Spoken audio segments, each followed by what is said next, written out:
Buenos días, licenciado Carlos Rafael Pineda Melara.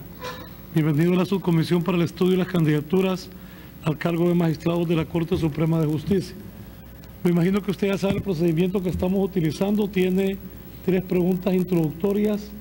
Luego la subcomisión le pregunta y se recogen preguntas por escrito del público.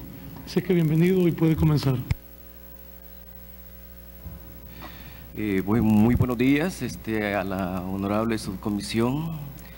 Agradezco la oportunidad que me regalan estar delante de ustedes para, de alguna manera, pues compartir las experiencias que su servidor pues ha tenido en el quehacer judicial. A la respetable audiencia, pues cada uno de ustedes tenga muy buenos días. En relación a las preguntas introductorias que se nos plantean, sobre todo acá comienza con la pregunta: ¿cuál es su apreciación general sobre el órgano judicial?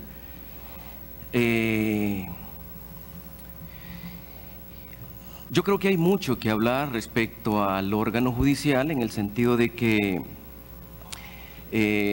partiendo de la importancia que tiene, ¿no?, de sus funciones tan importantes en relación a impartir justicia y hacer ejecutar lo juzgado, partiendo de lo que establece el artículo 172 de la Constitución de la República y el artículo 1 de la Ley Orgánica Judicial. En ese marco de esas facultades tan imprescindibles para nuestro país, creo yo que es bueno y es honesto, digamos, destacar algunos avances que a lo largo de estos últimos años se han tenido. Creo yo que ha habido avances respecto a legislar algunos y tratar de resolver algunos conflictos sociales. Primero, creando, digamos, los juzgados especializados de la niñez y la adolescencia, que tienen, digamos, la aplicación de la Ley de Protección Integral de la Niñez y la Adolescencia. También tenemos la creación de los tribunales especializados, que ha venido, digamos, a aplicar la Ley Especial Integral para una vida libre de violencia para las mujeres, la Ley de Extinción de Dominio. Creo que ha habido avances tecnológicos también respecto al quehacer judicial. No obstante, creo yo que hay aspectos, como cualquier institución, que pueden ser mejorables, ¿no? Yo creo que la realidad es cambiante y definitivamente tenemos que ir adecuando tanto la normativa como los procedimientos, el quehacer normal de cada una de las instituciones, e irlas adecuando a la realidad actual. Yo creo que en ese aspecto, creo yo que podemos ir definiendo, digamos, algunos aspectos de tener la oportunidad de estar, digamos, en otra área, digamos, o más bien en otro puesto, debido a que yo, pues, soy empleado de la Corte Suprema de Justicia desde 1993. Entré como colaborador en la Secretaría de la Sala de lo Civil, y creo que eso me ha permitido ir conociendo prácticamente todos los avances. Conozco la realidad de la institución, y por eso es que, de alguna manera, pienso que humildemente, pues, me permito quizás compartir con ustedes algunos aspectos que podrían ser mejorables. Primero, pienso yo que sería la modernización de prácticamente la legislación interna. Yo creo que de todos es conocido el desfase que tiene nuestra legislación interna, como la Ley Orgánica Judicial, la Ley de la Carrera Judicial. Hay aspectos fundamentales también que creo yo que faltan por regular. Nuestra ley de probidad, por ejemplo, que fue declarada inconstitucional. Así como también es necesario, creo yo, irlas adecuando a la realidad actual. Creo que es sumamente importante el hecho de que se puedan revisar y adecuarlas a la realidad actual. En ese sentido, pues creo yo que la legislación interna es de suma importancia poder revisarla y actualizarla. Hay algunos faltantes también, como falta de regulación en el área de investigación judicial, en el área de investigación profesional.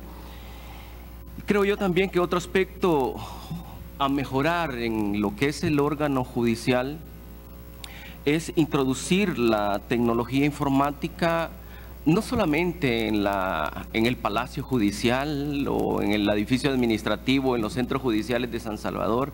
Creo yo que es de suma importancia que modernizar, sistematizar a través de la tecnología a todos los tribunales de la República.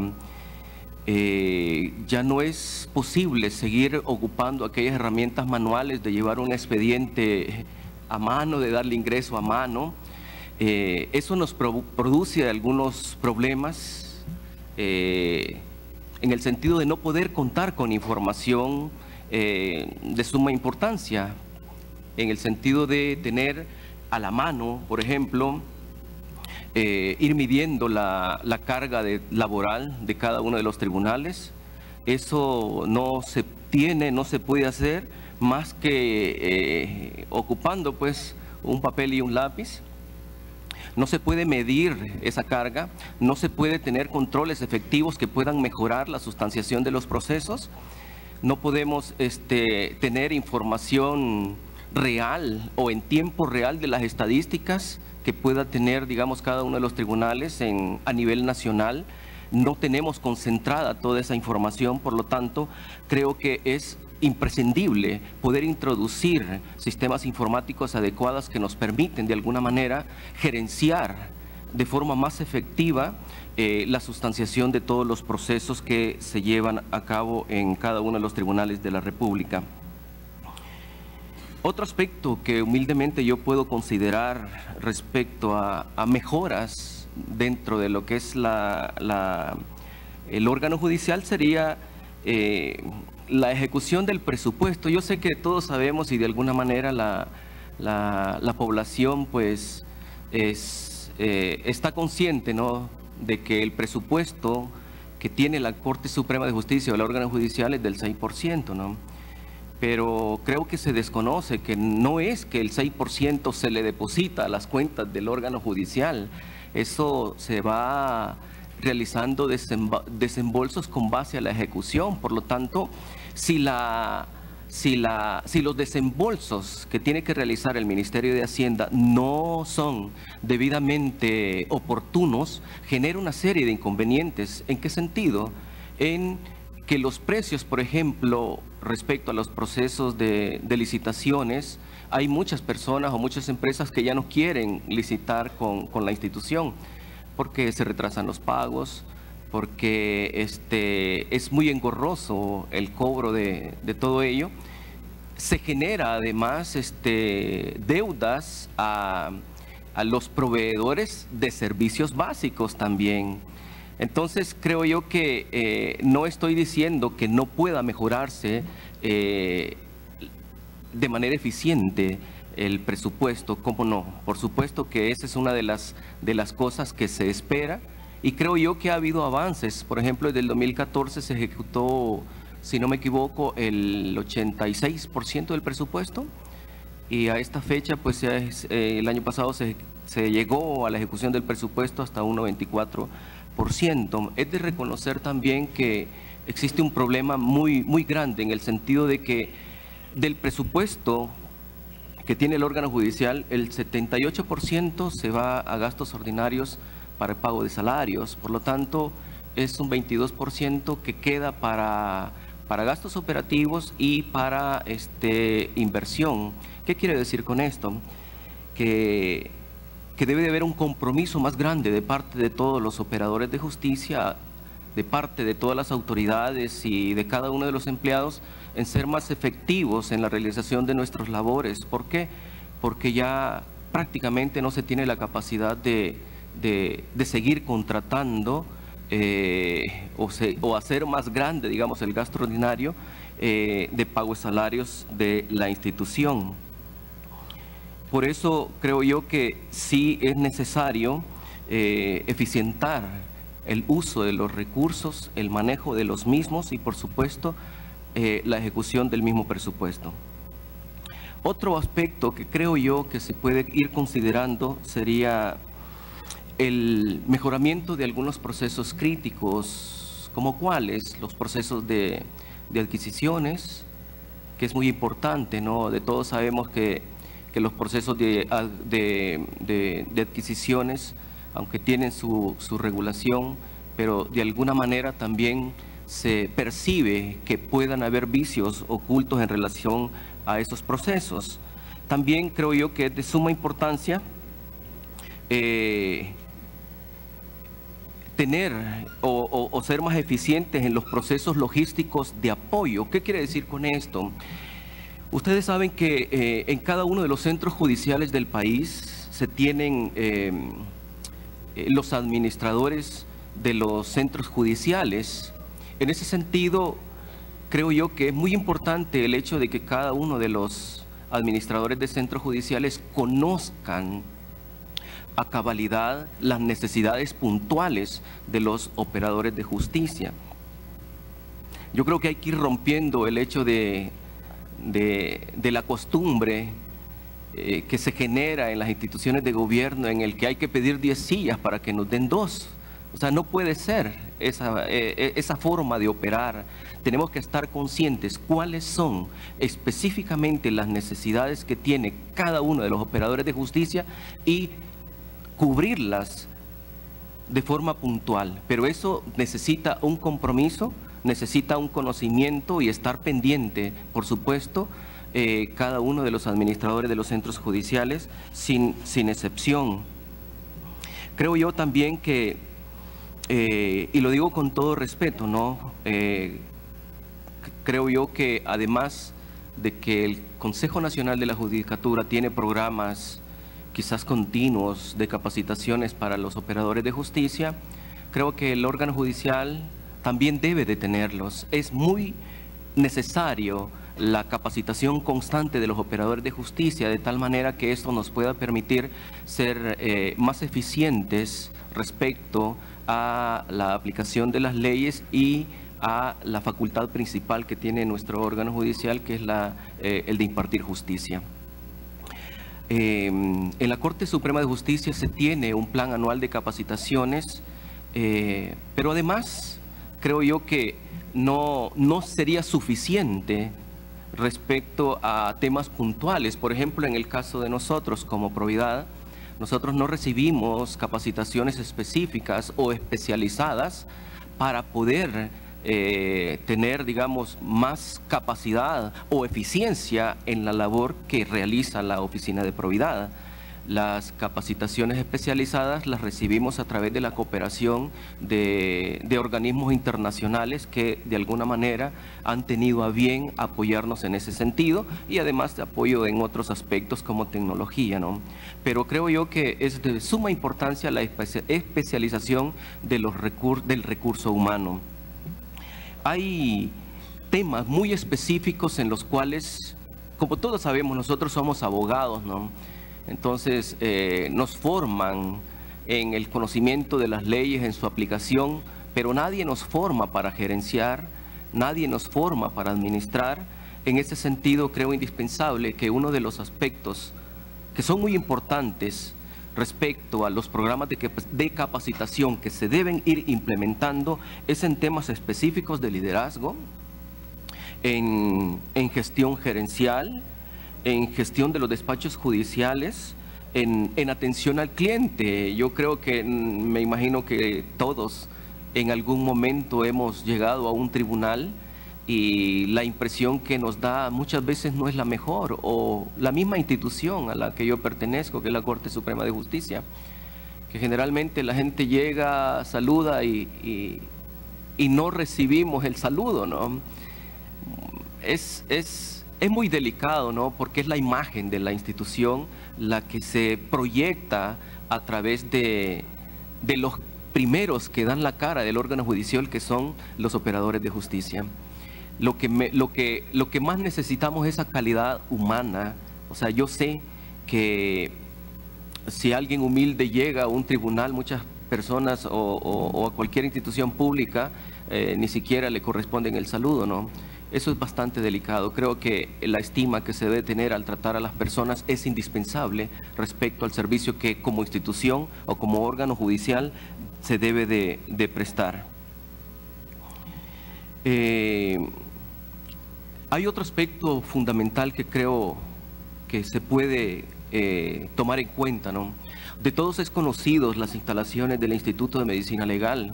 Esas instalaciones que se crearon de forma provisional después del terremoto de 1986 para albergar los tribunales del Centro Judicial de aquí de San Salvador, esas son las instalaciones en las que está operando el Instituto de Medicina Legal. O sea, instalaciones que llevan quizás un poco más de 30 años, provisionales, donde se albergan, digamos, no solamente su recurso humano, sino también los laboratorios, los dispositivos que son sumamente delicados.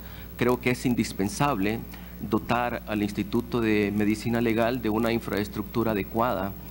Por otro lado, también creo yo que es necesario el dotar, digamos, a nivel nacional de las regionales del Instituto de Medicina Legal que sean necesarios. Entiendo yo que, por ejemplo, en el departamento de Aguachapán no existe una regional de medicina legal. Por lo tanto, todas las personas que pertenecen al departamento de Aguachapán tienen que trasladarse, imagínense el servicio que prestan, ¿no? Tienen que trasladarse al departamento de Santa Ana para poder, realizar pues lo que se tenga que realizar en cada una de las regionales del Instituto de Medicina Legal. Y quizás por último creo yo que debemos de comenzar a romper los estigmas que ha caracterizado la administración de justicia. ¿Cómo lo vamos a hacer? Esa es la gran interrogante. Yo sé que hay un clamor popular, un clamor social respecto a la mora judicial, ¿verdad? Yo tengo 25 años de estar en la Corte Suprema de Justicia y siempre he sabido y conocido de ese clamor, ¿no? Que hasta la fecha pues no se ha logrado resolver. Pienso que se puede tomar acciones muy concretas, muy positivas y sin recargo, digamos, respecto a la asignación de nuevos recursos, es decir, con una mínima inversión, si es que sin nada, haciendo un pequeño ajuste, un pequeño diagnóstico. Sabemos que, bueno, ya hay un diagnóstico, dicho sea de paso, en el que se ha determinado que 9 tribunales del país tienen una carga extremadamente bajísima, anda entre los 9 a 40 procesos al año. ¿Qué quiere decir eso? Que existen tribunales que están prácticamente, digamos, sin mayor trabajo, lo que significa que estos perfectamente pueden ser reasignados a aquellos tribunales que tengan mayor carga laboral, de tal manera que se puede ir disminuyendo la mora judicial que tienen algunos tribunales. Eso es una de las políticas que creo yo que es muy importante analizarlas y poder echarlas a andar, sobre todo que no significarían mayor inversión o una pequeña inversión, porque ya es un recurso que se tiene. Lo que quiero decir es que podemos ser más eficientes en el uso del recurso humano que se tiene en este momento. Creo que en razón del tiempo, pues que puedo quedarme hasta ahí respecto a la primera de las interrogantes. Luego menciona la segunda, que de su currículo personal y profesional, ¿qué considera importante destacar para ser candidato al cargo de magistrado de la Corte Suprema de Justicia? Y particularmente a la Sala de lo Constitucional. De hecho, como he manifestado, pues yo pertenezco a la institución desde 1993.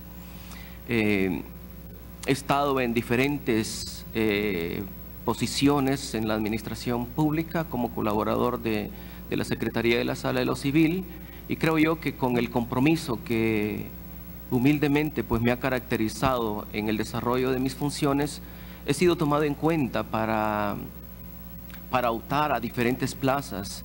Yo he sido colaborador técnico, he sido colaborador jurídico, 1, 2, 3, 4, 5, 6, y llegué hasta la última plaza que de acuerdo a la ley de salarios ha tenido, que es la colaborador jurídico 7.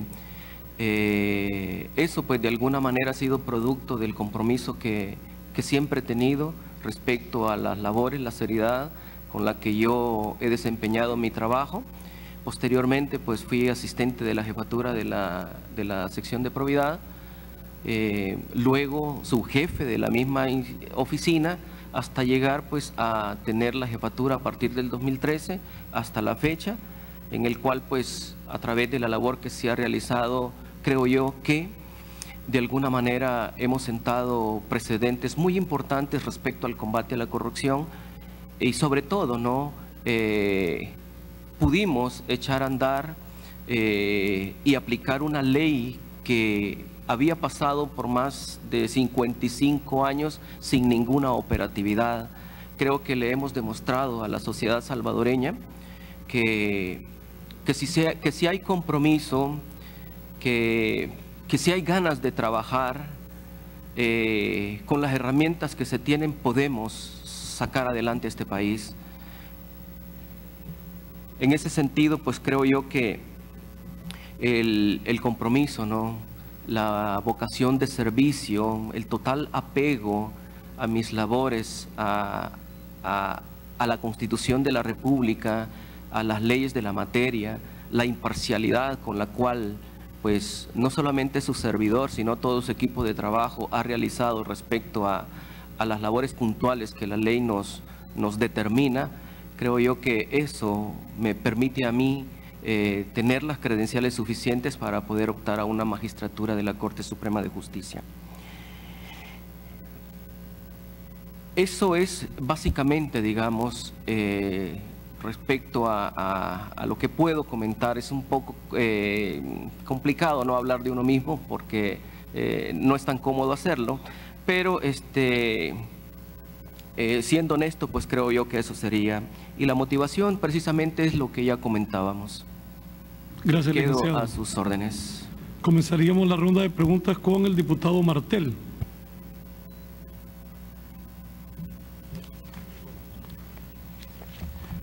Gracias, coordinador. Buenos días, licenciado Pineda. Una de las cosas que en lo particular me preocupan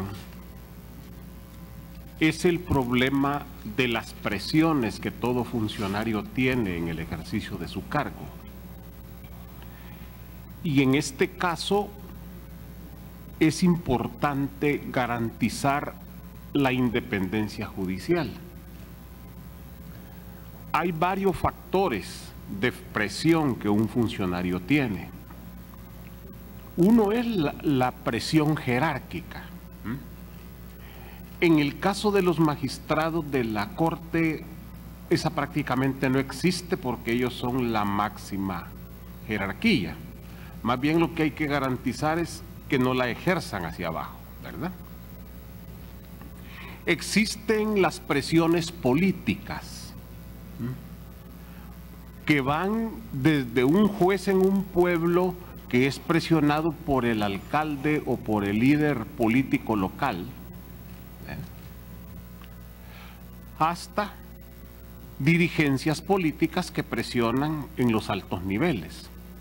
Pero en esto se han ido tomando, a mi juicio, una serie de medidas y se han ido estableciendo parámetros para ir garantizando la presión o la independencia de los funcionarios del estamento político. Pero hay un tercer factor que a mi juicio distorsiona también la administración de justicia y la corrompe también, que es el dinero. Desde el rico de pueblo que quiere comprar un juez de paz, hasta los grandes poderes y grupos económicos, tanto nacionales como transnacionales, en el caso de los magistrados de la Corte Suprema de Justicia ya en los niveles altos, que ahí no va a llegar el riquito del pueblo a presionar, ahí son las grandes empresas y las grandes corporaciones.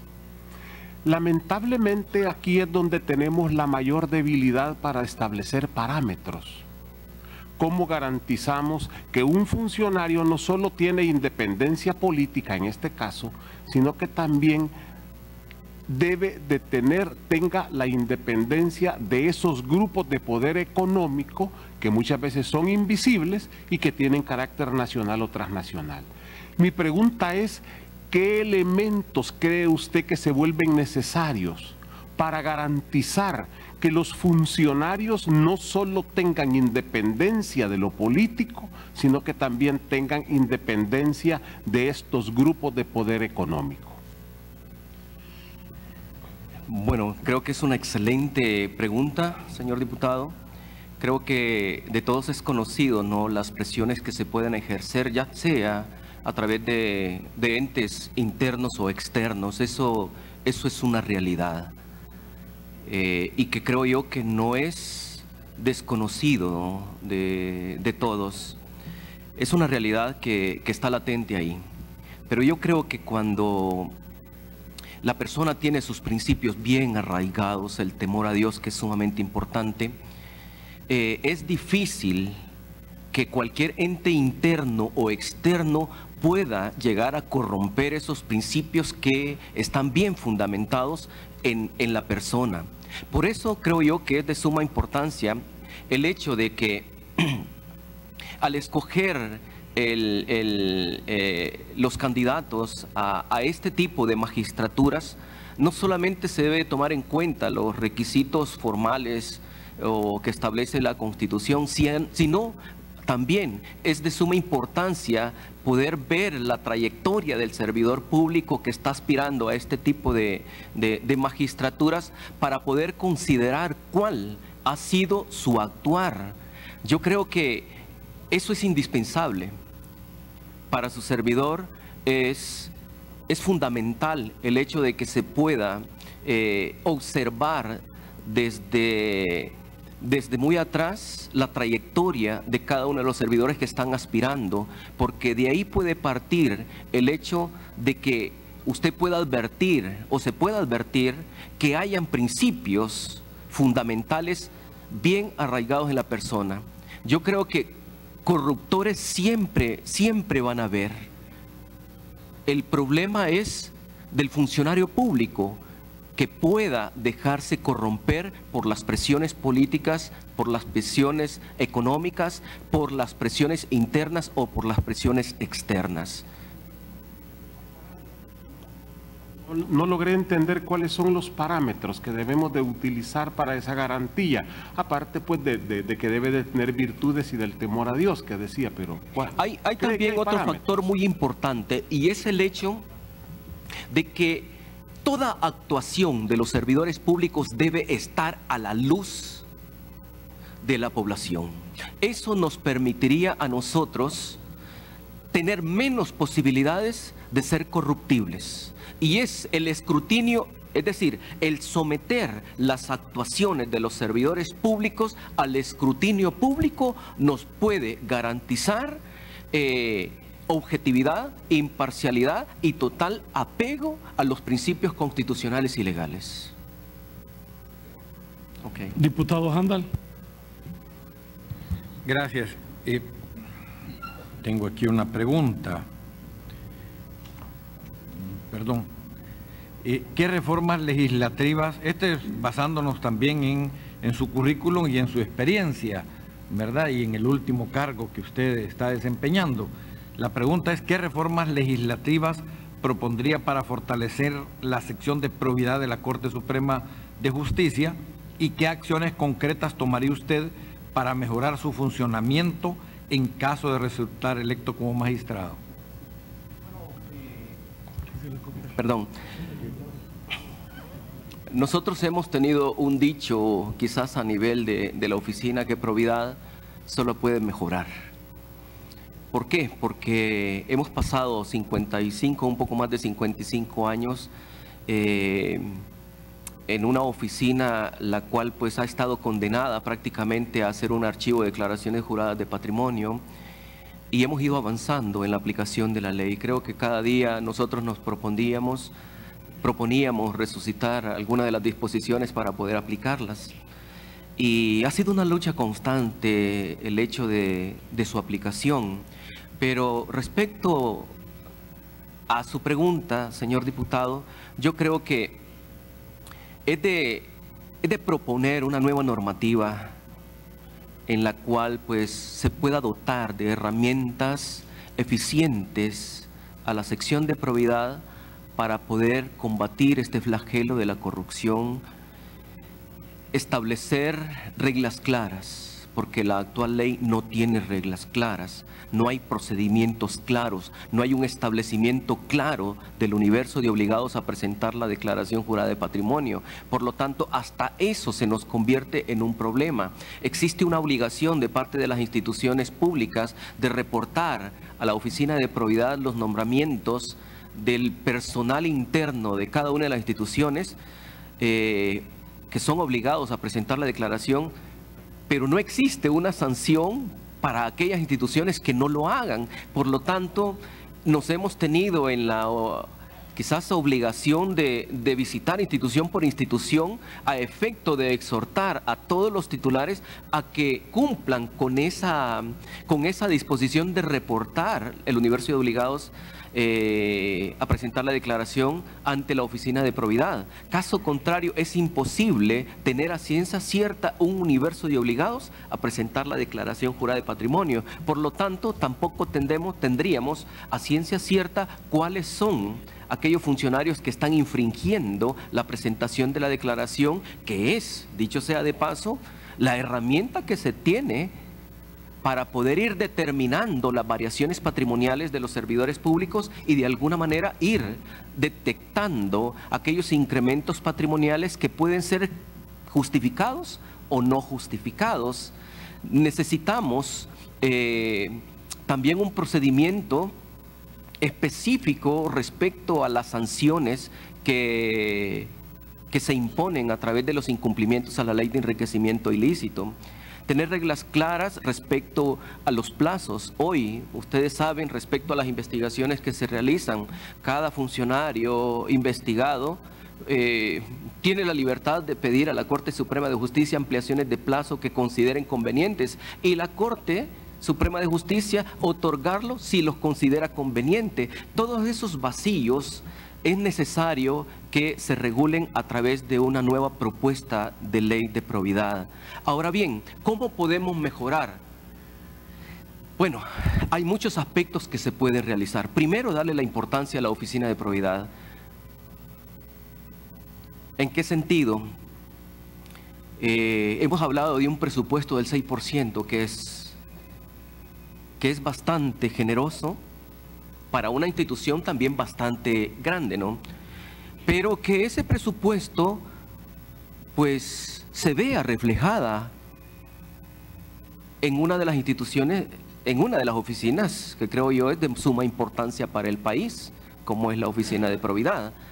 En eso quiero decir pues que falta la dotación de recursos humanos, recurso especializado, equipo, tecnología. Creo yo que podemos mejorar a través de la suscripción o firmas de convenios o cartas de entendimiento con todas las instituciones que nos proveen de información externa a través, por ejemplo, del Centro Nacional de Registro, poder accesar a sus bases a través de convenios, por supuesto, no de una forma regulada, me refiero, a través del Ministerio de Hacienda, de Sertrasen, de las instituciones financieras. De alguna manera hemos tenido algunas pláticas con el sistema financiero, donde precisamente hemos hablado y de alguna manera adelantado la posibilidad de tener esas cartas de entendimiento a efecto de que la información que nos provean venga de manera digital a través de una intranet segura, pues no subirla a ambiente web. Es decir, lo que pretendo quizás explicar es que se puedan establecer mecanismos de requerimiento y de recepción de información a través de sistemas informáticos que nos permitan, digamos, operar de alguna forma ya sin mucho documento físico.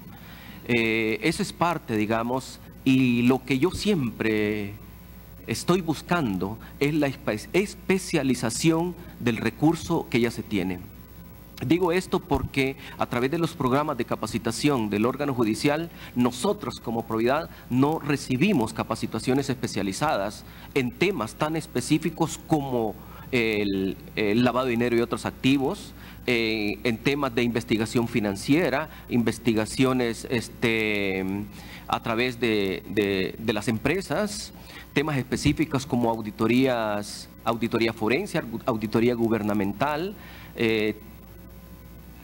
temas adecuados, digamos, y puntuales que permitan a nuestro recurso especializarse y ser más efectivo en el combate a la corrupción. Gracias. Pero también ahondando un poco en esto, por todo lo que usted ha dicho, y por cierto, uno de los candidatos primero que vino nos hizo esa observación a raíz de una pregunta que creo que el diputado Martel la hizo, no estoy seguro, precisamente sobre este tema.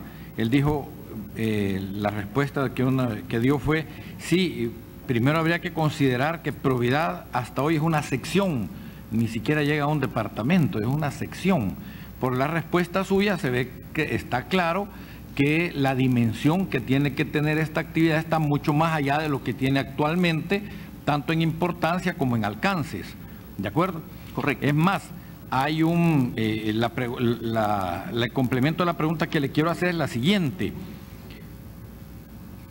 ¿Cuál debería de ser, como decir, el enlace con la Corte Suprema de Justicia que tiene que tener Providad y no quedar a expensas de, como lo dijo, y voy a citar el nombre porque fue público, el magistrado Sidney Blanco, de que muchas de los procesos, de los grandes procesos de Providad se definían como en una reunión de pálpito? Él así lo expresó, que según le daba el pálpito que podían tener algún indicio, entonces se dejaba ir, entonces quedó por olfato, fue la definición.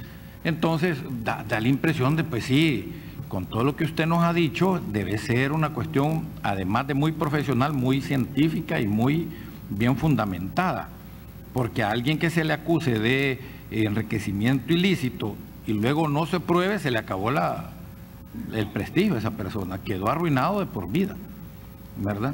Entonces la pregunta es, ¿cómo debería entonces ser o en qué lugar debería de estar la sección de Providad para que cumpla efectivamente todo lo que usted ha dicho y de quién debe depender para tener cierto grado de independencia y de profesionalismo? Gracias. Yo creo que lo ideal es que se pudiera pensar en convertir a esta sección de Providad en un ente totalmente autónomo. Yo estoy muy de acuerdo en eso. Lo que se necesita es una reforma constitucional y, por supuesto, la ratificación de la próxima legislatura.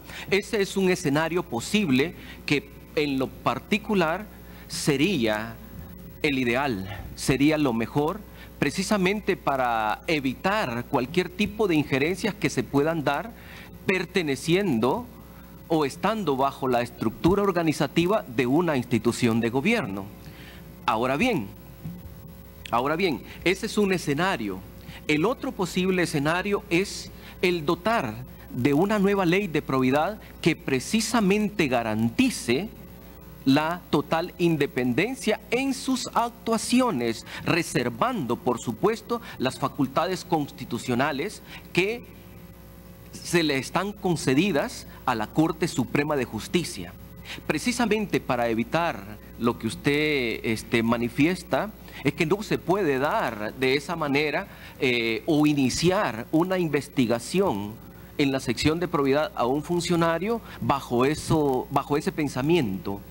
Creo yo que por eso mencionaba que se debe de tener dentro de una nueva legislación criterios específicos que permitan a la oficina de probidad iniciar una investigación, no porque alguien diga, sino por los mismos criterios que puedan estar desarrollados y plenamente establecidos en una nueva ley de probidad.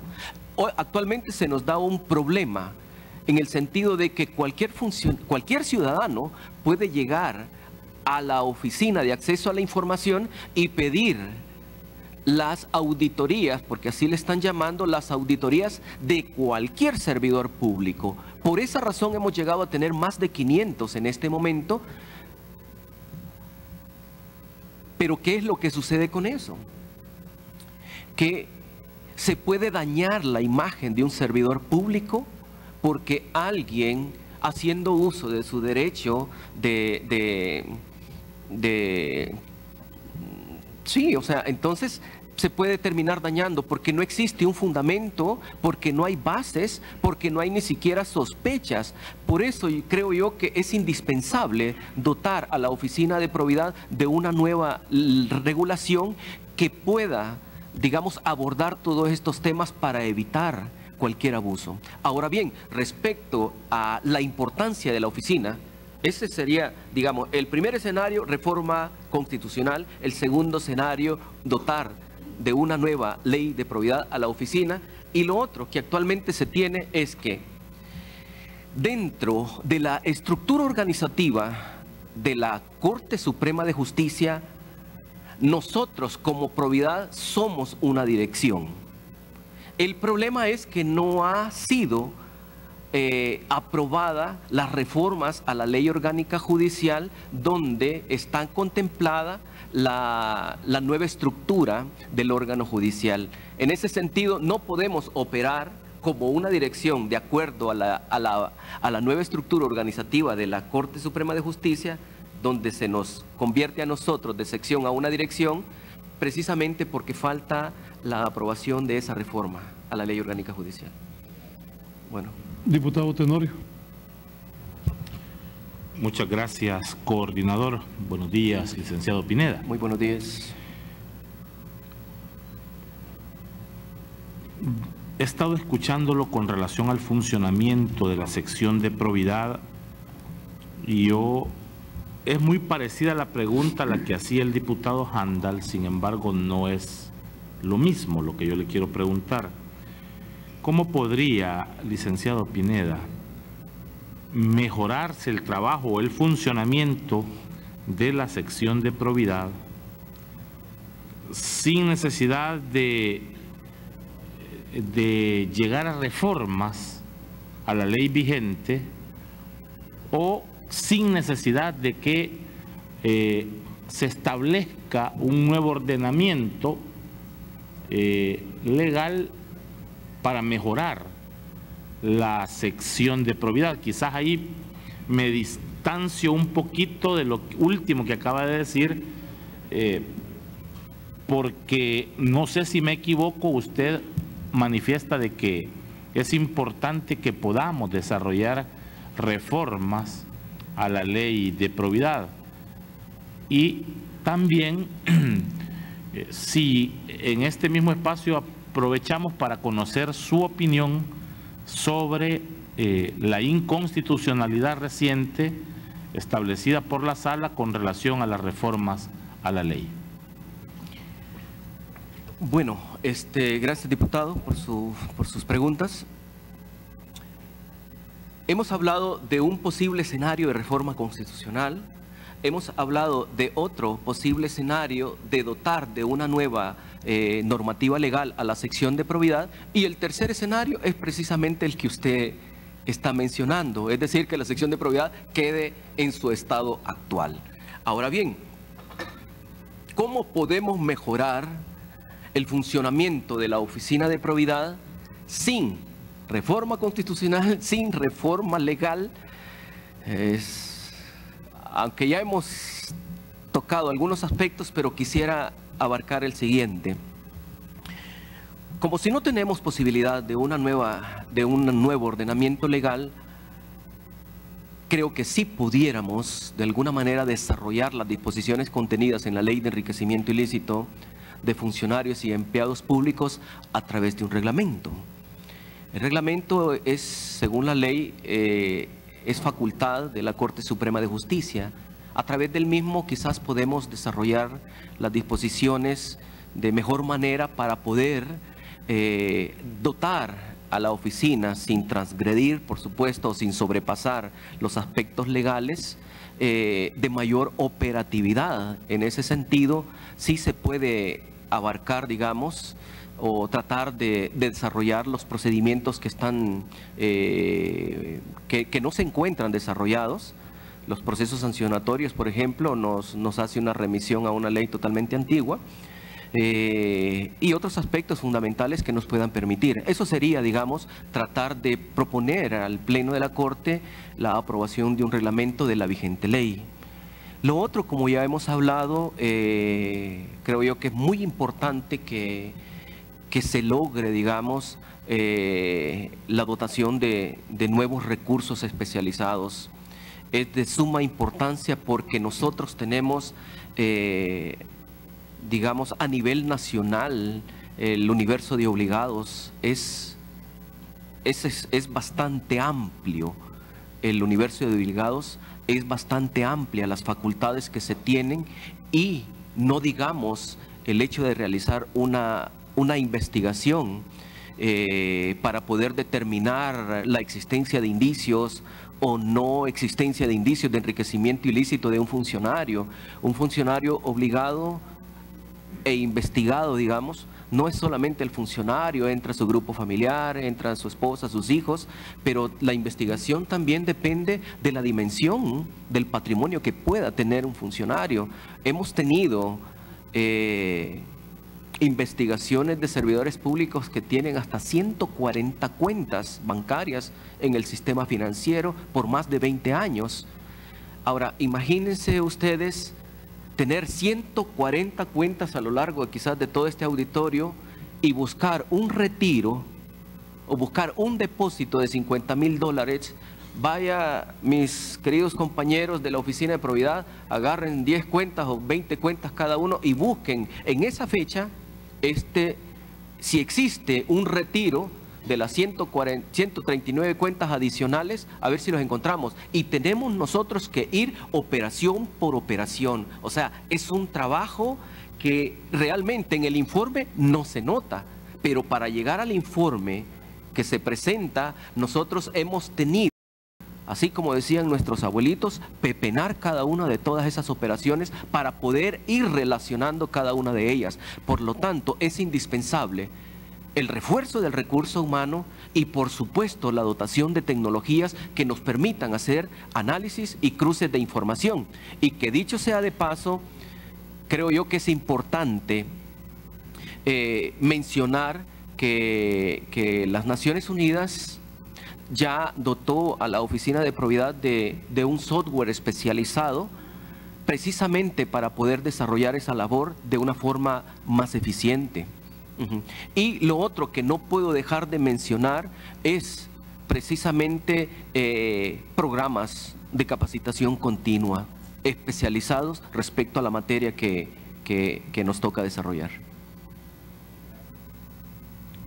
Diputado Bonilla. Gracias, coordinador. Buenos días, licenciado Alfonso, Melada, ¿verdad? Pineda Melada, sí. Pineda Melada, gracias. perdón. La pregunta es, bueno, bastante parecida. Creo que nos hemos puesto de acuerdo. Creo que por el tema de probidad, creo que la corrupción se vuelve un eje fundamental, una lucha bastante grande. Ya preguntaba el diputado Martel sobre la garantía que pueden dar los magistrados de no responder, en el caso de los jueces, decía, de paz en los pueblos, al riquito de pueblo, en el caso de los magistrados, a los grandes sectores o intereses políticos.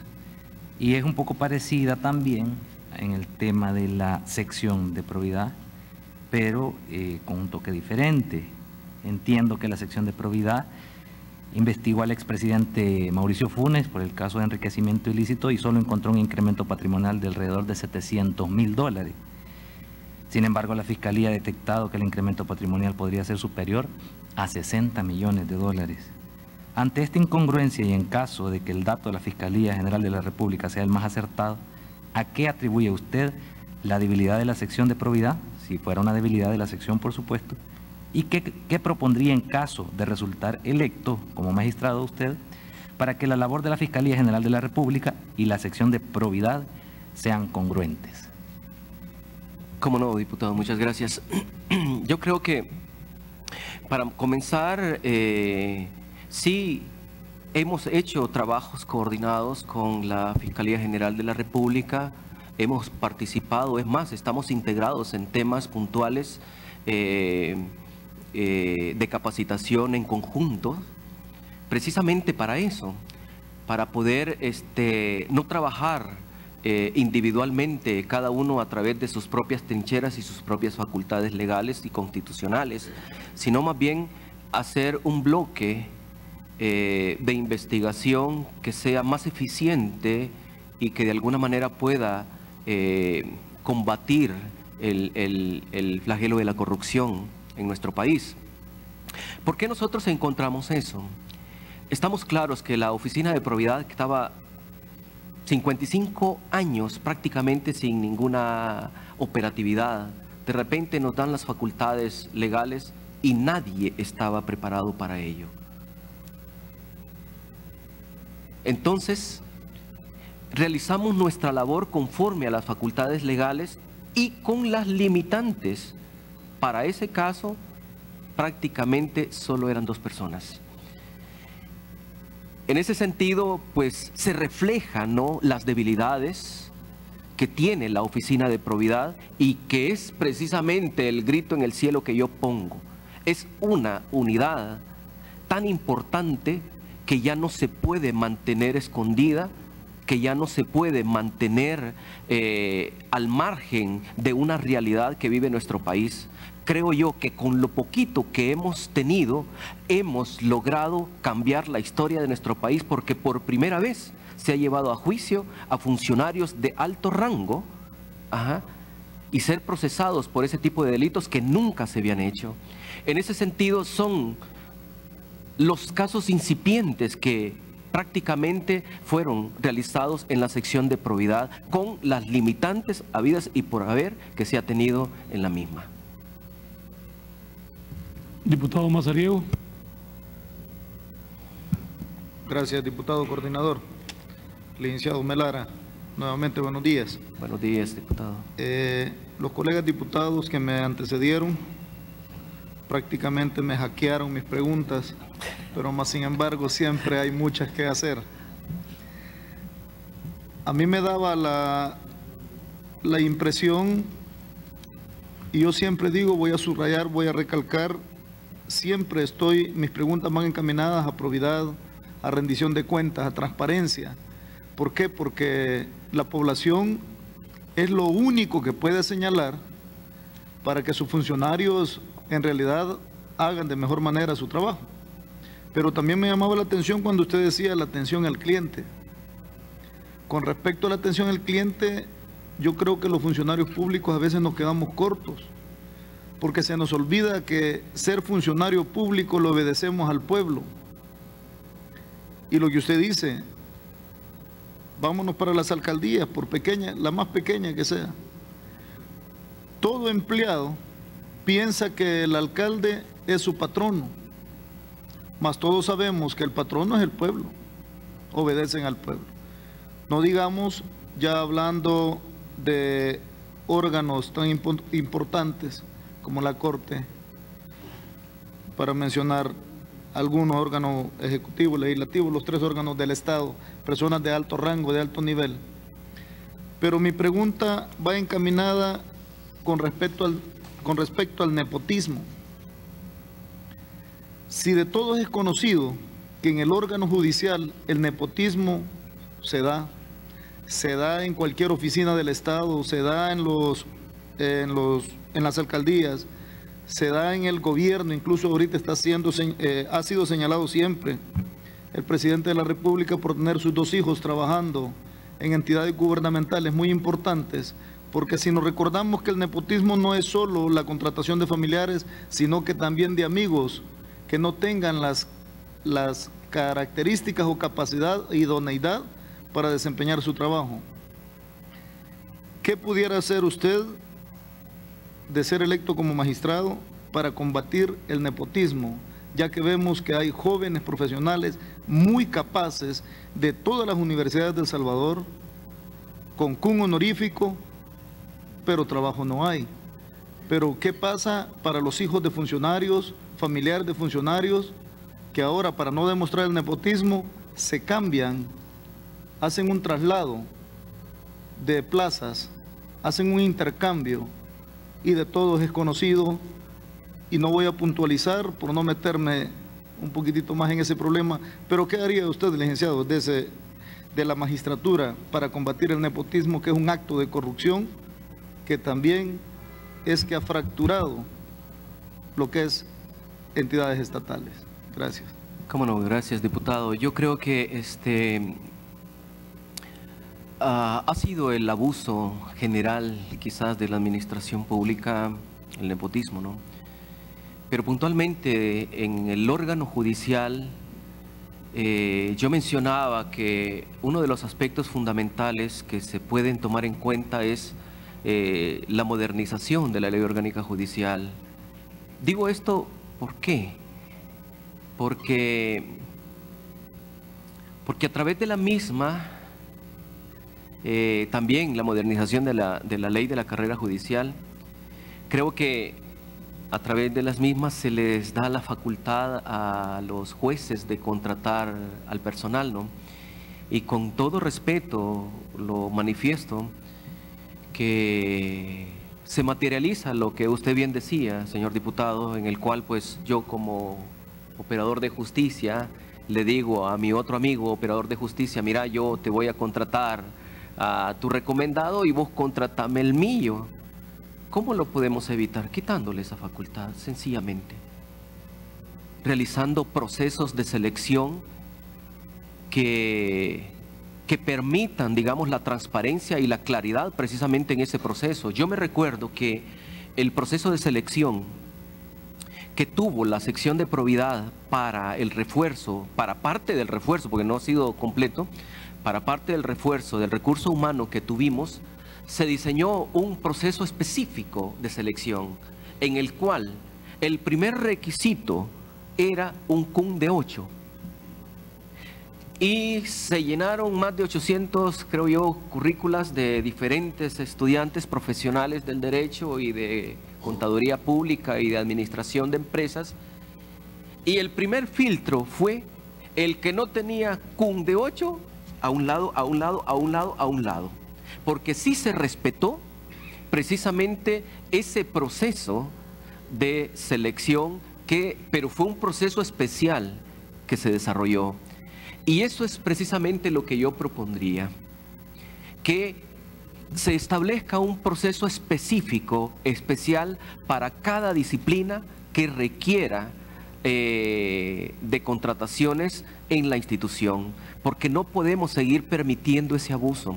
Hay un diagnóstico que es bastante delicado, en el cual se advierten que hay colaboradores judiciales que no son abogados.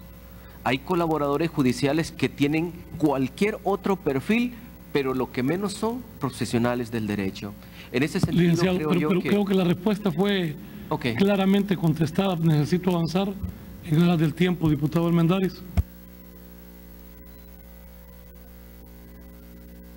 Gracias, señor Credor.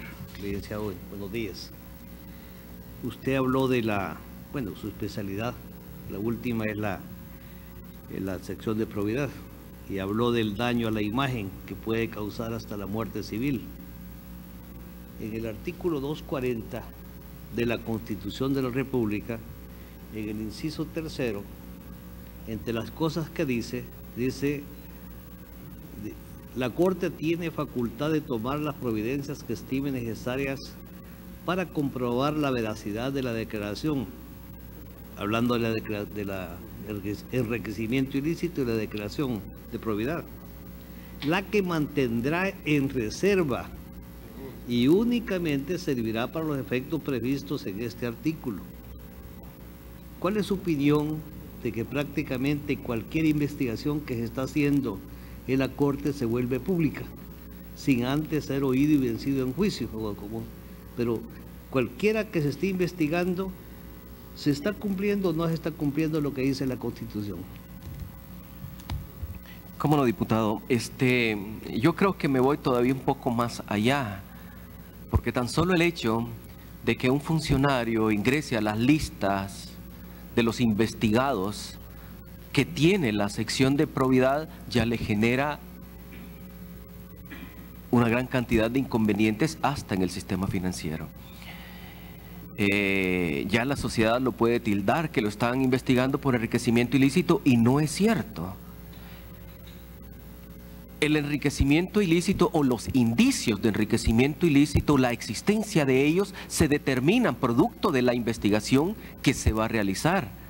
Y ese es uno de los problemas también que creo yo que es necesario hacer notar. Partamos de ahí y no digamos de la disposición que usted mismo ha leído, señor diputado, respecto a la reserva absoluta de los casos que se están investigando. Entonces creo yo que si sale a luz la información, bueno, y no solamente tenemos esta disposición donde dice que, bueno, los funcionarios y empleados públicos que la ley determine están obligados a declarar todo eso. La Corte tiene la facultad de tomar las providencias que estime necesarias para comprobar la veracidad de las declaraciones y la que mantendrá en reserva y únicamente servirá para los efectos que ya están previstos, que es el enriquecimiento ilícito. Es de hacer notar, señor magistrado, que no solamente también tenemos esta disposición, que es constitucional, sino también existe un acuerdo de Corte Plena donde se declara la reserva absoluta de los casos investigados siempre y cuando no se declaren indicios de enriquecimiento ilícito. No tengo ninguna explicación al respecto por el hecho de que se dé a luz o se fugue información que dañe la dignidad de cualquier funcionario público. Creo yo que si sale a luz la información no se está dando cumplimiento a esta disposición, ni mucho menos al acuerdo que la misma Corte ha acordado. Gracias. Estamos bien apretados con el tiempo, pero Lilian Arevalo del ISD le pregunta, y es bien puntual, ¿cuáles serían 3 acciones más importantes que implementaría para mejorar y fortalecer los temas de probidad, impunidad y depuración judicial? Bueno, yo creo que en la entrevista ya han sido evacuados varios puntos. No sé si los retomo. No, sí son evacuados, pero okay, debo de sí. hacer respetar. Bueno, lo que hemos público. estado hablando, la reforma a la legislación interna que pueda modernizar prácticamente no solamente la estructura organizativa del órgano judicial, prever de alguna manera lo que el señor diputado manifestaba, tratando de evitar el nepotismo. Lo otro sería respecto a la mora judicial, que es un problema que prácticamente es endémico en nuestro país. Creo yo que he aportado algunas sugerencias que pueden servir respecto a la redistribución del recurso de aquellos tribunales que su carga laboral no es sustantiva, es decir, no es mayor, digamos, y poder reenfocar ese esfuerzo, ese recurso a aquellos tribunales que definitivamente tienen una carga laboral mucho mayor. Respecto a nuestra oficina, por supuesto, igual dotar de una herramienta muy adecuada que permita también combatir de manera eficiente el fenómeno de la corrupción. Sí, gracias, licenciado. Tecnología. También hay varias preguntas que los estudiantes que nos acompañan creo que han hecho varias preguntas que usted en el transcurso de su exposición y de las preguntas que hemos realizado las ha ido contestando. Así que muchísimas gracias por su intervención. Gracias. Vamos a dar un receso de 5 Gracias, minutos. muy amable. El licenciado Carlos Rafael Pineda Melara, quien es director suplente del Consejo Nacional de la Administración de Bienes de San Salvador, ha sido jefe del Departamento de Probidad de la Corte Suprema de Justicia, colaborador jurídico de probidad de la Corte Suprema de Justicia. Entonces, las entrevistas con él han versado en base a la probidad de los funcionarios y de lo que ellos tienen que hacer para evitar que puedan haber presiones. Porque, bien visto,